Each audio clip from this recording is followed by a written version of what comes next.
Well, folks, it is, of course, the Kev and Pickle Show. Interview time, okay? This week, we are delighted to welcome onto the show a lady who is the founder of Relationship Coaching Northern Ireland. Some of her most recent videos included safety and sex and how's your sex life? So pretty much right up our street. It is, of course, Lisa McFarland. Lisa, thank you so much for joining us today. You're very welcome, and totally love the energy. Love it, love it, love it. Them two videos were always going to be mentioned first. Always. Kev. Yeah. Lisa, I was having a look through a few bits and pieces. I came across healthy conflict. Mm-hmm. Okay. Now, what is and how do you contribute to healthy conflict without it turning into conflict? Mm-hmm, mm-hmm. Love it, love it, love it. So I spend my whole life talking to couples about healthy conflict and their sex life. That's my whole job. I wish I could tell you it's more complicated than that. So here's the thing, we're not taught how to do healthy conflict. We all have plenty of conflict, but we're not taught how to do healthy conflict.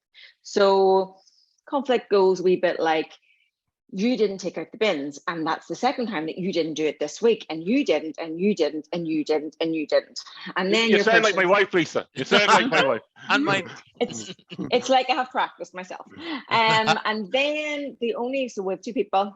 I know we can see this, but if you're watching or listening to this podcast, so imagine you have your two hands up, and one person, you. So it's very attacking.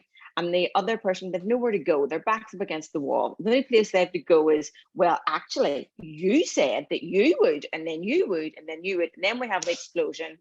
And then it's either door slamming, huffing, passive aggressive, whatever your programming is that you've probably brought with you from your childhood and your family of origin. Something that you've seen your parents do, or maybe you've been an auntie and uncle, or a past relationship, whatever it is. Mine was huffing. I was a huffer for 25 years. Like, I didn't huff for 25 years, my conflict. Yeah. It would only happen a couple of times a year, but when I huffed for the whole of Ireland. Brilliant. You huffed and puffed and blow the house down, did you, Lisa? Oh, I was so silent. I was so deadly and silent. And the worst huffing, when people come to your house for dinner and it's all fine, and you're chatting away and it's all great, and then you close the door on them and you go back to huffing again, and my poor hubby would be like, I thought we were over it. And I'm like, I'm not cross with them, I'm only cross with you. Yeah. Brilliant. Well, I suppose obviously we put up today how we're going to be doing an interview which you told people to like your page, so obviously people will hopefully do that and go looking. But just as an overview, like, how long, Lisa, how long are you doing this now? Goodness, about 2.5 years. But hold on a second. You got me on we need to talk about healthy conflict, how you actually do healthy conflict. So the doing healthy conflict is everything opposite to what I just said. So instead of responding firstly to the red mist, so we all know what the red mist is. Yeah. So the anger, the frustration either comes up from your stomach and spews out your mouth, or it comes over your head and spews out your mouth. You guys both have little kids, yeah? Yeah. So you know the movie Inside Out? Yes. Yes. Okay. Yes. So no. So no. All of the no's. Okay. So you might need to take yourself a walk. You might need to go out to your man shed. You might need to say, look, sweetheart, I need to sleep on this. You need to do something to let the red mist descend so that you can come to the conflict as your best self. Grown up, emotionally intelligent, best self. And say things like, I feel lonely. I feel sad. I feel unheard whenever the bins aren't taken out. I feel sad when the bins aren't taken out. I feel unseen. And within relationships, we must be seen, heard, and validated, or let's say celebrated. And when we're not being seen, heard, or validated, celebrated, that's when this conflict comes up. And instead of you, actually think, what do I feel? That's very, very vulnerable to think, what do I actually feel? And I can't share this with him because I am so raging. So we have to let the rage lie down and then actually come to it. Vulnerable, emotional, I feel. I want to give you an example, Lisa, okay? Here we go. A couple of weeks ago, I had to go back into the office, right? And I did a week in the office, right? And I was coming home with Eden, and I was talking to the wife, and I goes, what's wrong with her? She's in pissy form. And this has gone on all week. And then I come home from work. I was out at the office and I was back working from home. And I was on the Monday, I was like, she was grand. I was the dickhead. And then you kind of go, so I had to apologize for the, hang on a second now. That week there, I was the one that was making it. I was being a bit of an arsehole there. But like, I think that's where I kind of realized, Jesus Christ, that wasn't her. That was me. Like, so I had to cross that bridge when I got to it. Like, great emotional intelligence, awesome emotional intelligence, brilliant. And it's about saying, knowing ourselves, really looking at ourselves, looking at our own shit, and saying, what am I carrying with me? What am I dumping on my person when actually it's my shit I need to be sorting out? You know, me and Pickle would talk a lot about mental health. Both of us have suffered with our mental health over a number of years, and I think I was going to ask that question. So, like mental health in relationships, how do you help each other through that sort of situation? And like, even as I said to you, when I felt it, I knew, hold on a second, that was me in the end. But so how would you advise other people to come across that, you know? So I'm always banging on people that they must invest in their relationship. You must invest in the relationship cup. You must put in your relationships just don't happen, but we can't invest in the relationship cup if our own cup is empty. We must keep our own personal cup filled up. That's our job, to then bring our best self to our person. Okay. And our person, they can assist you and they can support you, but they cannot do it for you. I say to people, women, well, yeah, women, and you can take this one if you like. It wouldn't matter if Chris Hemsworth came to fill you up. If you can't fill yourself up, you'll be still be empty inside. Brilliant. I love that. I love that. That's class. So men need their, cave, they need a man cave. They need to go away. They need to play football.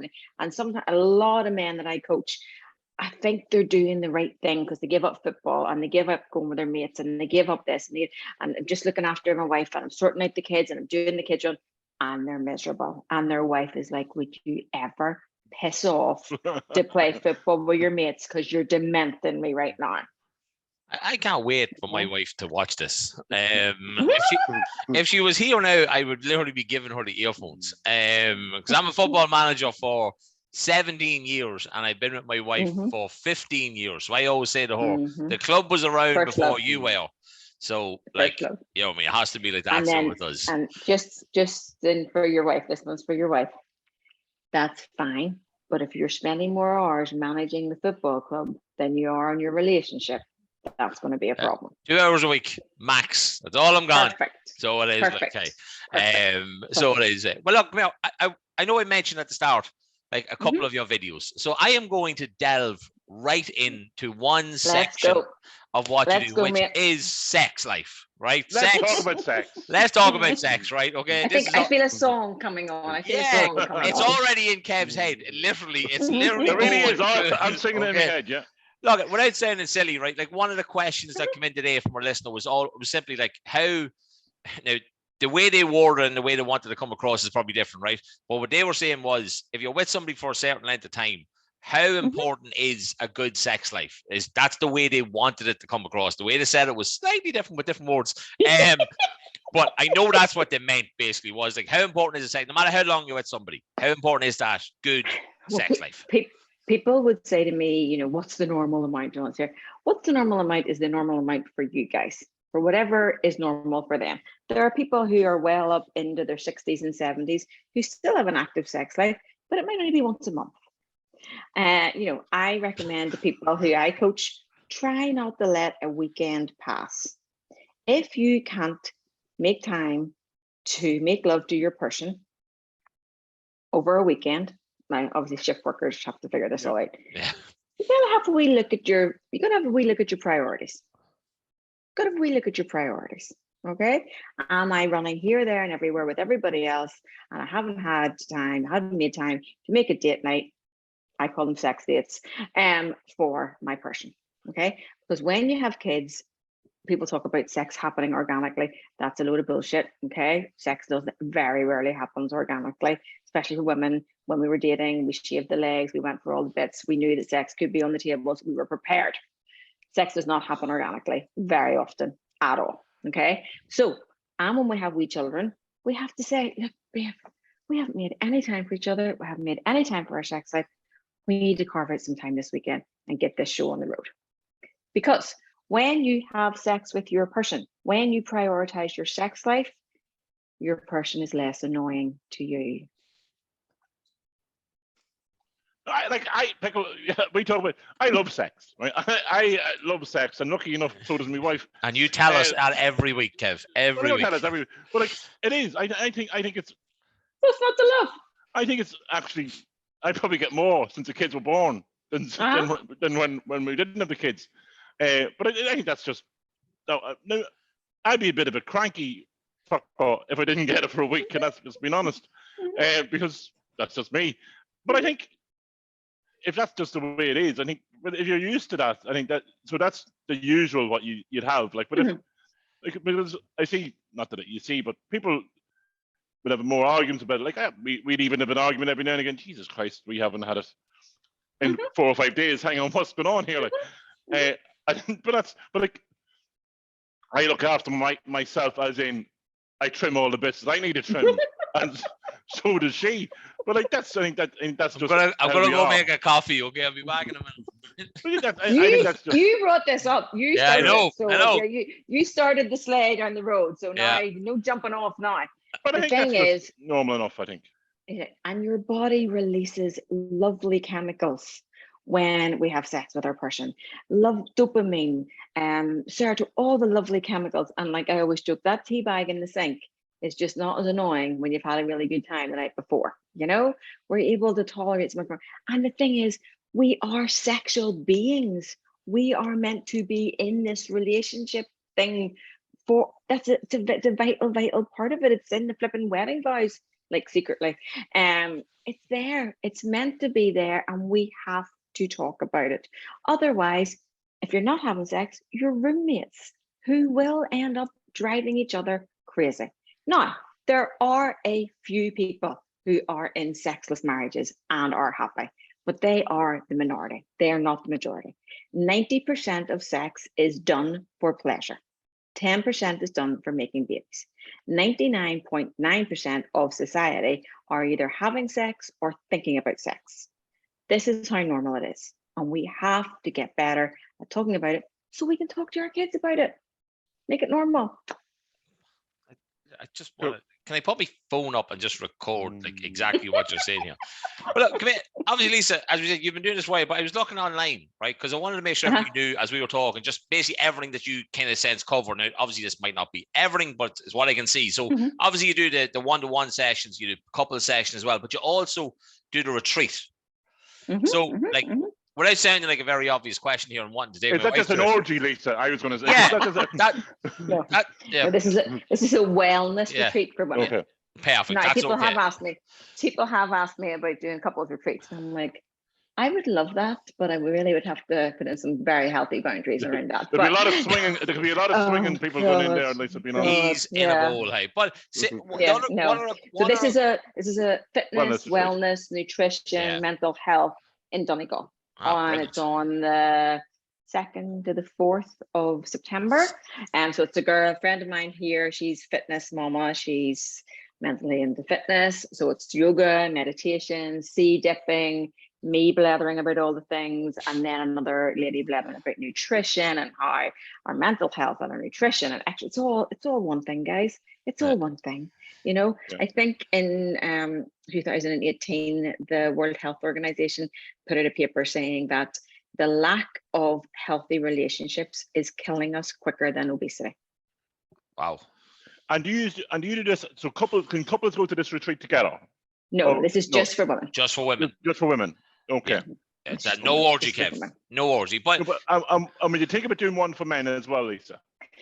I met a couple on Sunday actually, and they said, you know, I have done couples webinars before. Done couples webinars, did those all through lockdown.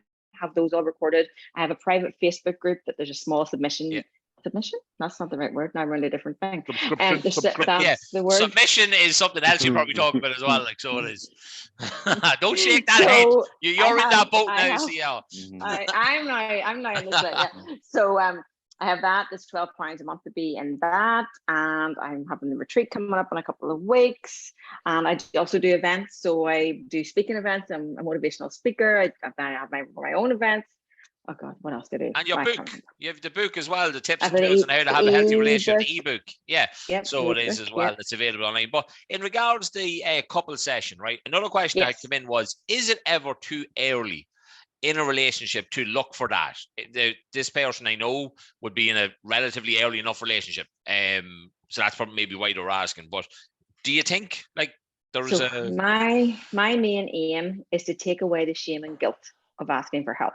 When my husband and I had to go on our journey, we didn't know any of these things. And I was just like, how did we even make it to 25 years not knowing this stuff? I think everybody should come for a little bit of relationship coaching early doors. I think people should be buying relationship coaching sessions for engagement presence. Early doors. Learn, you guys have learned stuff just tonight. Learn the things early doors. And then if there are any problems coming up, there's no shame and guilt. You just say, look, we're struggling about this. Here's my thing. If you were struggling in business, you'd have no shame about asking for help. If you couldn't get this podcast recording to work, you'd have no shame about asking. If your IKEA furniture didn't come with the manual, you'd have no shame. But we get no education on how to do relationships. And then when we think, oh God, we need help, the shame and guilt is crippling. And I'm out there sticking my head about the parapet saying, you got to get educated. You got to read the books. Is that because you think? Is that because people think you're failing at marriage? Or How can you feel? How can you feel when you never freaking well knew how to do it in the first place? Well, the only marriage advice that I got, I think, before we got married was the pre-marriage course for the nuns or the sisters or the people that I don't probably, I mean, that never had sex maybe, are talking about you having sex. So I think that was the only advice that we ever got. I think going into a marriage, I think. Yeah, which doesn't make sense, as you said, Kev, because you're getting advice from somebody. As you said, Lisa, you went through this. You and your husband went for help, and now you're in a position where you can now go and help others. Kev said, and I did the same course. You're getting premarital advice from people never married. I was coaching a girl one time, and she got education or sex education and any sort of from a monk. A woman. Yeah, lovely. Got that shit from a monk. Okay, so that would be like a Formula One driver trying to teach my 14-year-old how to drive. Like, it's just ridiculous, or like some other way around, you know? Yeah. And the shame and guilt is huge. It's huge, and we have to get past it. I'm sure you guys have people who on the surface seem perfectly happy, and the next minute you turn around, did you hear they're getting a divorce? Yeah. But the shame and guilt has stopped them going and finding out the practical things. In answer to your question, it's never too early. But sometimes it's too late. Sometimes it's too late. And that's another thing, because obviously Kev mentioned about failing and all this, but you mean, as you're saying, how can you fail at something that you never actually you never learned about, you never thought about? For people that, I don't mean to overgeneralize this, but for divorces, for example, like those relationships realistically could possibly be fixed, unless something happened, obviously. But if it's just a general, like, look, we're not getting on, this isn't working out. Like, if people like that did reach out, which I'm sure you probably had people who maybe were on the brink and have come to you, like, that's the biggest thing, message is that, look, at no point do you go to a stage where it's too late to get it done completely. Like, I know you said there that it's never too early, but it can be too late. But you should always have the belief that, look, we could still go and make a call. We could still. Well, here's what I always tell everybody. Try everything. Because if it does end, you want to look back and say, we tried everything. It just didn't work. We outgrew each other, whatever it was. But you can tell your kids, Mommy and Daddy did everything we could. We didn't just pull the plug. Yeah, we did everything we could. Yeah. We didn't quit. We went, we got the help. I mean, there's some couples who got together really young and now they're in their late 40s and just have totally different ideas. Or one's went on a huge growth journey and one's still stuck with no emotional intelligence, you know. And like, there's nothing wrong with that. It's never going to work. Yeah, like, there's nothing wrong. And I don't even like the term failed. Yeah. Some relationships end, and some relationships are better ending. Yeah. It doesn't make you a failure. It just means you learn your lesson and you get better and you do better. When we leave one job, did you fail at that job? Was that job a failure? I think you failed at that job. Yeah. Did you fail at that job? You shouldn't You're look at me when you say that, definitely a Doug, 'cause I probably did. I probably did fail at the job. That's why I got But let it's go. but it's not the language that we Exactly. use. Yeah. It's the language that we use around these things that are so important. So no, we didn't fail. Some relationships do end. I would coach couples sometimes, and have you guys done your love language test? No. Oh no. Okay. No. So exciting. Yeah. So it's a free test online. Everyone needs to know what their love language is. They need to know what their person's love language is. So I coach people sometimes, and more often the woman would be like, he's so good, he's so good, he's so good, he does this, he does that, but I'm still feel lonely, or I still feel this, or I still feel that. And I'll say, right, what's your love language? So there are 5 love languages. Free test online. It's called the free 5 love language test. Ta-da! So the love languages are time, words of affirmation, acts of service, gifts, and touch. Most men are touch and acts of service. Yeah. Not complicated beings. No, we're not. Which We're we not. like. We really are not. Which we we are like. very, very simple. The women are complicated enough. There's no need for that behavior. Okay. So you do your love language test and you get your results.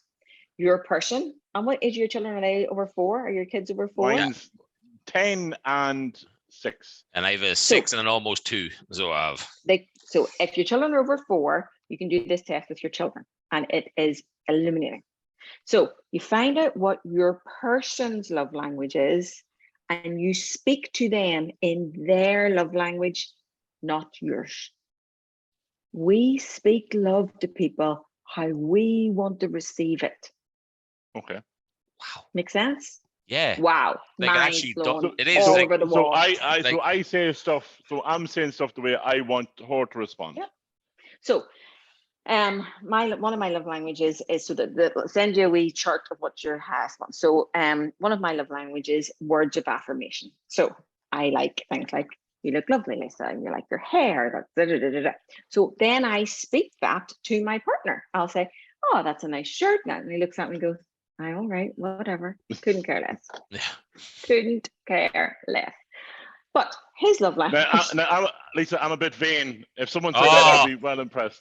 Yeah. So that might be your love language. Yeah. Might be your love language. So my partner's love language is acts of service and touch. So if I take him a cup of coffee to the garden when he's cutting the grass and give him a big kiss, frig me, you'd think it was a Queen of Sheba. That'd be class. Yeah. That's amazing. Like, literally. It doesn't take you long to cut the grass, Pickle. Yeah, but I could boil the kettle. I could boil the kettle before I go out, and then she could come out with it. You know what I mean? Like, I could be helping. So it's about, how do you speak love to your person? How do you feel loved? Because if you can speak the right love language to your person, then what do you feel, boys? You feel seen, heard, and celebrated. And when we're not being seen, heard, and celebrated, we don't feel loved. But maybe you're just speaking the wrong love language. So maybe these people have had 20 years and they come to me and I say, what's your love language? And they go, what? And I say, maybe you've been speaking each other's wrong love language for 20 years. I've never heard of that before, Lisa, before tonight, about a love language. That's the new one on me. Yeah, I love it. I think it's amazing. I can't believe that. Do you know what your attachment style is? What? No. You're saying what? Not very close. Okay. No. Nope. So attachment. So we all have attachment style. There is a book, and you can read that if you like, but I'll just tell you what it is. So attachment styles are secure, anxious, avoidant. Okay. And you were saying to me earlier what we can do for our relationships. Being the most secure person that you can be is your job within the relationship. Looking at your own stuff. Why am I anxious about that? Why am I jealous about that? Why does that crack me up? Why did it? Doing your own work to become the most secure. Okay. Then we have 2 secure people building a relationship, using our love languages, using all our big boy and big girl words, getting emotionally intelligent, not cracking up, not responding to the red mist, going away, coming back and saying, I feel. Okay. So we're all great. We're all secure, right? But then the shit hits the fan. And we, as humans, default to one of the other, either anxious or avoidant. And within most couples, one is anxious and one is avoidant. So we're going to be really gender specific here. Maybe the woman is like, we need to talk about this. I don't feel this is over yet. And the guy is like, we're done. I said I was sorry. That's it. Yeah. Okay. So one person's becoming avoidant. I'm the other way. and I'm the one- other way around. He's wanting to talk today. I think she's like, would you ever fuck off? Yeah, pretty much. Um, Pretty much. That's pretty much is what it is. I remember. See, both of us used to work nights, and see, I could wake up at 2:00 in the morning and be, Jesus Christ, mate. And I'd start trying to talk to her, and she'd shut the fuck up, and then we sleep. And I'm like, no, but me and her, we would always try to talk it out, and not go to sleep on a row. So I'd probably keep talking to her until I felt okay, now we can finish it now, and then we go to sleep because the fight is more or less ended. And if that works for you, grand. But one of the worst pieces of advice that I ever got in my married life was, don't go to sleep in an argument. No one is their best self at 1:00 in the morning. We do not have business meetings at 1:00 in the morning. Yeah. We don't have directors meetings at 1:00. We don't make podcasts at 1:00 in the morning, because we're not our best selves. So sometimes it is okay to say, I love you, sweetheart. Can we put a pin in this for a minute? It's still really important to me, and I want to come back to it tomorrow. Okay. I love hearing that, because the one thing that you would always have heard is never go to sleep on an argument. Yeah, no, do you know what I mean? That's what you'd have heard. Like, that's why I love hearing this from you. It wouldn't matter what time. It wouldn't matter what time. That's just because some avoidant person wanted to be over and done with. Yeah, oh my God. Like, I think more importantly than else, I'm going to be listening back to this, like myself, right? Like, more than anything, so I am like. But of all the stuff you've done, Lisa, and this, we're not asking for details, but did you ever have, whether it was a one-to-one or a coach or a couple, right? And you just were like, just stumped, as in like that you were just completely just like, what did you just ask me? Or was there ever a moment of just like, that might be the strangest thing I've ever heard? But you don't have to get into No, because I've heard some strange things. That just intrigues me. But I have heard of some horrible behavior. Yeah, and that's the flip side, obviously. I hear you want honesty on one of the things before, with gaslighting. Okay, Mm-hmm. now I don't know what gaslighting is. Now I'm sure I probably gaslight from time to time, or I've been gaslit from time to time. But I think I heard saying gaslighting. But I think, is gaslighting a continuous, non-stop way of behaving, or because I'm sure people gaslight from time to time without knowing themselves. So gaslighting is emotional abuse. So gaslighting is it's a movie, black and white movie back in the day, and he actually convinces her that she's losing her mind, because if he convinces her she's losing her mind, he gets her house and all her property and all this here. So it's this constant, you could never do that. You should never do that. You tried that before. You're not good at that podcast. I listened to yesterday's. It was crap. It's the continuous pace. But you're right. We all gaslight slightly. My children they're grown women now, and they won't walk past white vans with slidey doors because I told them pedophiles lived there. I think that's good parenting myself. Okay. Yeah. No, it's horrendous. Now all my brother-in-laws have white vans, so exactly. It's horrendous. It's horrendous. She knows them. I also told them that. I was just going to go on a white van story there, but nope, not going to do that. I also told them that traveling is very dangerous, because I didn't want them to travel by themselves when when they were 14, 15. So we all do it, and it comes from fear. It's our fear that we put onto them. So if you're with a really insecure person, they're going to gaslight you. Especially with girls, especially like, don't go home on your own, go home with your friend. That's So there's a line where it's just like, sweetheart, this is just sensible information, but it's when it's every day. Women's Aid up here in the north, I did an interview with her one time, and she said that people presume that people who come to Women's Aid are maybe not working, she said, I have some of the most professional women who come to me who are running businesses, directors in companies, owning their own company, and they can't go home and boil the kettle for fear of doing it wrong. Okay. Isn't that mad? Or they have to ring to see if it's the right loaf to buy in the shop. That is literally me, without being completely fucking honest here, like, right? Like, I mean, like, I swear to God, it's like I could be standing in Tesco and I'm ringing to ask, is this the right one? It's like, It's still But fucking great. but really, you should remember this stage if that's which is the right But one. it's like, oh, but if that's not there, I get this one, and I'm like, shit, what if I get the other one wrong? Like that's the. If you got it wrong, what would your wife say? You got the wrong one. Like I know she'd. This is the thing, right? And this is the whole point of having this you onto the show, right? Is literally these little things that you don't think about. I would Lisa, I think Pico's trying to get a free. Yeah, no, I think he is too. Yeah. It would ruin my day, right? Because I would know for the whole day that I picked up something wrong. I didn't do this. I didn't do that. But that's me. That's just me. It would play on my, and then maybe that's the whole mental health thing that Kev talked about. That's the stuff that grinds at me and therefore would make me think I'm not good enough. What do you know about your automatic negative thoughts? The same as the last two things you said. Absolutely nothing. Got to be honest here. How can you guys be on this mental health journey and not know about your automatic negative thoughts? Okay, so we have automatic negative thoughts that run all the time. For example, yours might be, I'm a loser because I picked the wrong love. Okay, now we have to name these automatic negative thoughts. Mine are called Shirley. Okay, and Shirley will be going off the radar tonight after I come off this. She'll be like, why the hell did you go and talk to those two men about sex? Who do you think you are? Why would anybody want to listen to anything you have to say? A diddle. Sure, you're not this and you're a failure at that. Sure, you tried that the other day and that didn't work. Automatic negative thoughts, they run all the time. They're like that little wheel that runs all the time. You know, the ones that say things like, you can't go back to the gym. You're going to be hopeless and you haven't been in 3 weeks. People are going to laugh at you when you walk in. Okay. Yeah. Start picking your thoughts and get those really obvious ones that you know are mental. Start picking at those ones first. And then you'll see they'll keep coming and they'll keep coming. Name them. This is very healthy. It's very healthy. Name your thoughts. I remember doing this when I was in the shit. And I had to write down, say the good things that happened in the day. So if I was having my negative thoughts, I'd look back and, okay, the positive stuff I was going through. And then a lot of things I do now, you were talking about sea dipping.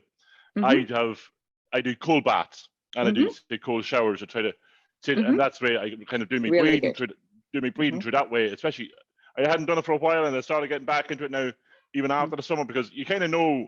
Whoa, hold on a second. Having a wobble here, yeah. Things are racing, so I use that sort of sense. The sea dipping and the breathwork things. So Shirley, you can obviously not call you Shirley.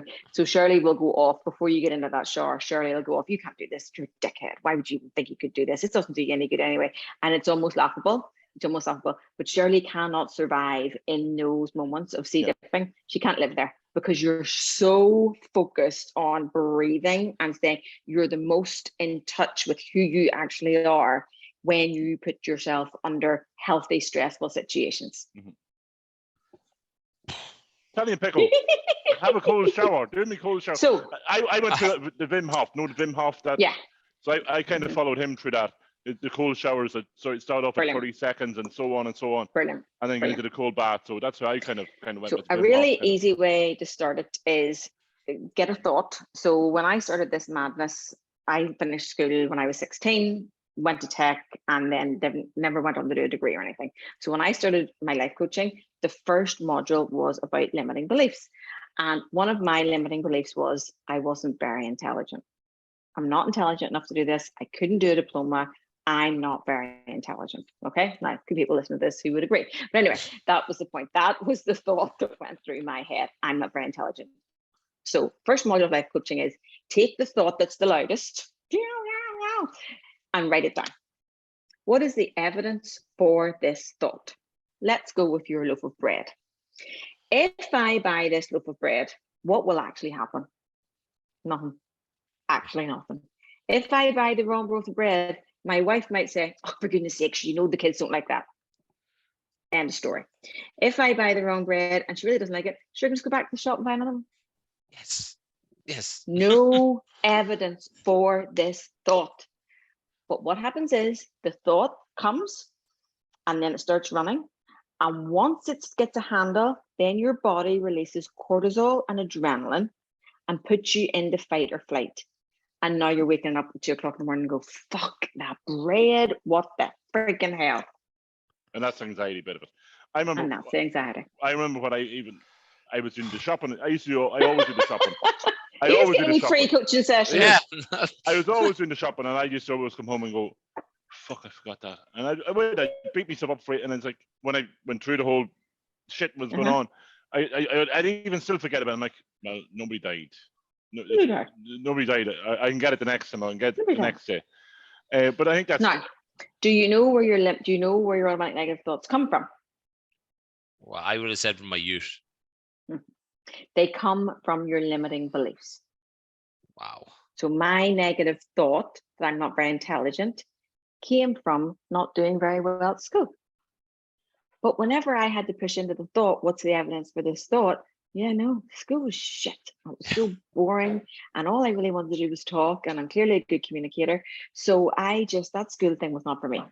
But I left school, found a course I liked, was really good at it, got a job, got promoted, got this, traveled the world, didn't die. Excellent. Yeah. Made Always a bonus. Always a bonus. Came close a few times. Always a bonus. So didn't do that. Came back to this country, built a life, paid off a mortgage. What's the evidence for the thought? Nothing. So our thoughts lie to us all the time, and they lie to us and they keep us small. But we don't want to be small. We want to live really big, because I truly believe that every single person is here with a divine spark. And it's our job to scrape away all the shit and crap that the world has dumped upon us and get back down to that thing that we are meant to be sharing with everybody. Cool. Wow. Lisa, honestly, if you ever decide to do a man's retreat, yeah, to quote Westlife, I'm already there, right? So I'm like, okay. Actually, love that song. Because I where do think, where are you guys in the countryside? And Dundalk, just outside the border. So yeah, we're literally stones throw. You guys sort it out. You guys get 10 or 15 fellas sorted. Book a retreat, book an event. I'll come down to Dundalk in a heartbeat. I'll do a speaking event down there in a heartbeat. I'm gonna call it now, Lisa. Right, whenever we're doing our next live event, right, with an audience and all that, okay. If you're free and we give you enough notice, we would absolutely love for you to come down, because I think you haven't, as you do it, but you haven't literally people in front of you and talk, and instead of people just listening on the podcast and them jumping up with, my woman said this, and my fella said that. I just think it would be like incredible. Whenever I do events, first of all, I do a lot of events for guys, a lot of events for guys who own gyms and things like that, because it's all about you get this brilliant body, but your mindset's not right and you're still arguing with your wife. And so I do a lot of events for that for men, but also I love the live crowd. And then I have little sheets of paper that I leave, and people ask me, like, people ask the maddest questions. I'm like, I can't believe you wrote that down. But I love it. I just love it. What do you call it? Anonymity. Anonymity is great. Is that the word says? Being anonymous is great. Let's just say it that way. So it is like, hey. But no. Someone asked me one time, if you were single and you were on Tinder and your husband came up, would you still swipe right? I thought that was an excellent one. I have one last question for you. Yes. We're talking about love, and we're talking about mental health, and we're talking Love Island. What's your take on let's say about love language? Because you do see a lot of stuff going on with let's say different stuff like that. Well, I watch it more as for less entertainment value, but how I'm sure you watch them. I'm sure you watch it from time to time to see how they feed off each other, for talk's sake. Well, I try to watch it, but then I only end up almost throwing things at the TV. Okay. So that's not healthy. So my big girls watch it. And if we can watch it just knowing this is entertainment, that would be fine. But I'm concerned that 14 and 15-year-olds are watching it thinking this is what relationships are meant to look like. Okay. My other concern is the recording of the people having the rumpy dumpy under the quilts, but we can't talk about this in the daytime, and we have no sex education for our kids in school. This is where our kids are finding out about sex and intimacy and connection. Huge problem. Huge. Well, I think down here in the south, there's a lot of big thing about learning about pornography and stuff like that in schools from junior cert, and I kind of think it's a load of bullshit, because I kind of speak to my kids quite young, and they're 10 and 6 about sex, and boys girls can love girls. It doesn't really matter as long as you like each other and respect each other, and it's about respect. But I think learning at 16, when, let's be honest, a lot of them have had sex already, and well, not, they might have had full on sex, but they've done a lot of stuff leading up to that. But I think even 16 is probably too old to start talking about, as you said, intimacy and sex and stuff. I think, 100%. Or even pornography, because they've always seen it. Like, 100%. I think the not average now for exposure to pornography is 10, and it's usually by accident. It's usually by accident. It's, it's just putting something in like blue tits under your phone, and you get pornography instead.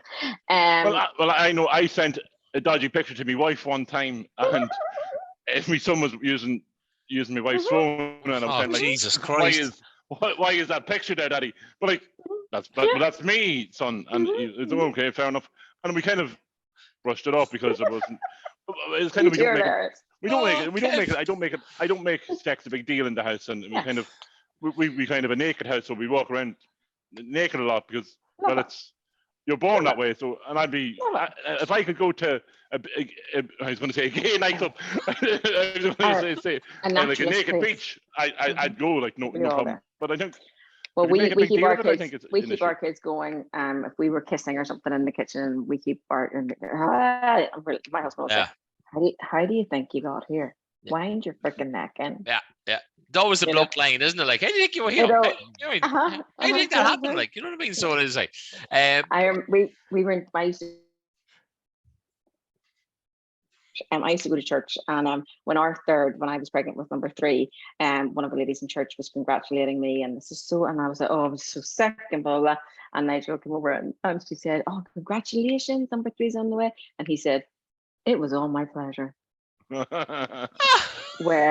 Well, you would have thought if a hole could have opened up in the church. I was just like, I can't believe this woman was a mother herself. She knew how children got here. And that was one of the last straws for me. I was just like, I can't live here. I cannot cope with this. I can't cope. That was, my God, that was one hell of a line. Even whether I was in the church or not, I am using that line. Well, I can't use it anymore, but I should have used it. But I think having kids knowing about sex and stuff like that early, I think, because then it's not a taboo, and it's not like, oh, well, I'm going to find out about it some other way, because I know that's how I was. How I was brought up, I was nearly like, you're found under a cabbage patch or whatever. Yeah, and it's not even that we don't speak about it. We start making these lies about how your mummy went down the field and ate a. What are we doing now? What's happening? Scaring the shit of kids, really. Scaring the shit of kids. I'm like, What is it? Look, Lisa, I know, obviously, we started a bit late. 20 minutes. It's more than 20 minutes. Fuck! What I was about to say was, because we started late, and I, for some reason, set the Zoom chat for only an hour, which was from up until now in a couple of minutes. Lisa, this is not the last time we are going to speak, I hope to God. Whether it's just me and you, or it's you and us and a whole audience of people, you know what I mean? But honestly, it has been absolutely brilliant having you on. Hey, thank you so much. I mean that. Hey, I know when you probably got the message off us, you were thinking, who the fuck are these two guys? You know what I mean? Like, what's this about? Like, you know what I mean? But no, honestly, thank you so much for coming on. I know Kev got to talk about being naked and different stuff, so he's happy. You enjoy that, Kev? Yeah, the ability to be able to say, I walk around the house naked. It's just the truth. I don't like lying, so. Of course you don't, hey. No, but Lisa, honest to God, have a lovely evening. Thank you so much. You're very, very welcome. Guys, if you are listening, guys, remember, always you can catch her there on Relationship Coaching. And if you do want to get help, or if you think you need help, or you want to get on the retreats, do contact Lisa and contact the Instagram page. I'm sure you're on Facebook as well, Lisa. But you can get her there on the Instagram page. Yes, where we found her. So exactly, we'll be tagging it. We'll be tagging it anyway. So make sure you get on and obviously follow the page. And like Kev said, if you need anything, this wonderful lady is here to help. So she is. Lisa, thanks so much. Thank you so much, guys. Thank you.